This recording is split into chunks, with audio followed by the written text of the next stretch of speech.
Now, today's topic, I want to talk about Ridley Scott, who did speak to Hollywood Reporter recently, when they did a profile featuring him. At 84 years old, there are a lot of films he has directed to his credits, like Thelma Louise, Alien, Blade Runner, Black Hawk Dawn, Gladiator, recently House of Gucci, just to name a few, including The Martian as one of his well known movies. Now, currently, he's in France in development of another movie called Kit Bag, based on the story of Napoleon. So, we're going to see how that will go. At age 84, he's admitted to still being very much healthy and productive as ever. Now, when you look to his credits, some of his well known movies have been distributed by 20th Century Fox. So, when the whole Fox Disney merger happened, the whole relationship hasn't gone on to a smooth start. Now, he did explain what happened and why he didn't want to direct any movies that Disney requested of him to make.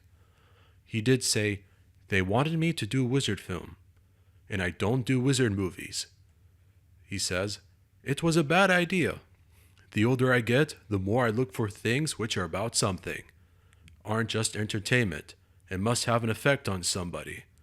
They wanted me to do a wizard film, and I don't do wizard films. It wasn't a good idea." So his relationship with Disney has seen some mixed results, like off to a mixed start, in a way. Sorry if I'm not making sense there.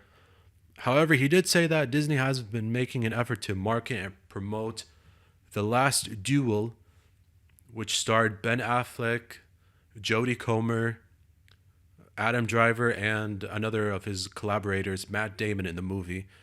Now, despite all the effort, the recent movie did make $30.6 million dollars on a budget of $100 million dollars. So it didn't exactly help things. However, House of Gucci did have the opposite result. Now, the movie did make $126.7 million dollars worldwide on a budget of $75 million dollars. So, I mean, I would say that's pretty good. I should also note that, part of his quotes, when he spoke to Mark Moran on a podcast called WTF Ridley, he said, Disney did a fantastic promotion job. What it boils down to is what we've got today are the audiences who are brought up on these fucking cell phones. The millennials do not ever want to be taught anything unless you're told it on the cell phone.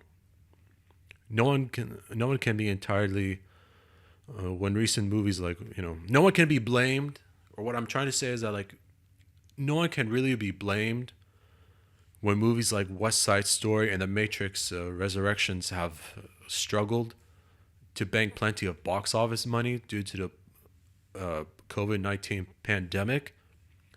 Although, when it comes to Sony and Marvel Spider-Man No Way Home, I mean, so far they've made $1.6 billion dollars, and it's like, fifth highest grossing movie of all time right now. And it has taken a lot of attention from the other films that well acclaimed movie directors have made an effort to work on. So that does have an effect. He is concerned that because of the dominating box office effect of comic book movies, that Scott believes we're losing cinema entirely. Although at the moment, he is working on another filmmaking project. He is co-producing along with Kenneth Branagh for a Disney movie, Death on the Nile. Although when it came to the merger, he was concerned. He isn't the only one. I mean, James Mangold, who some people may know from The Wolverine and Logan, which is one of the very best non-MCU Marvel movies ever made, did express concern on the whole thing. On the other hand, it was James Gunn, as some know, for the DC's The Suicide Squad and the Guardians of the Galaxy Volume 1 and 2, did actually express optimism and was incredibly happy about the whole merger. So, I mean, like, first of all, regarding Scott, it's a good thing he still makes serious movies. If he doesn't want to do a Disney movie, good for him. That kind of brand, that kind of image, it's not for anyone.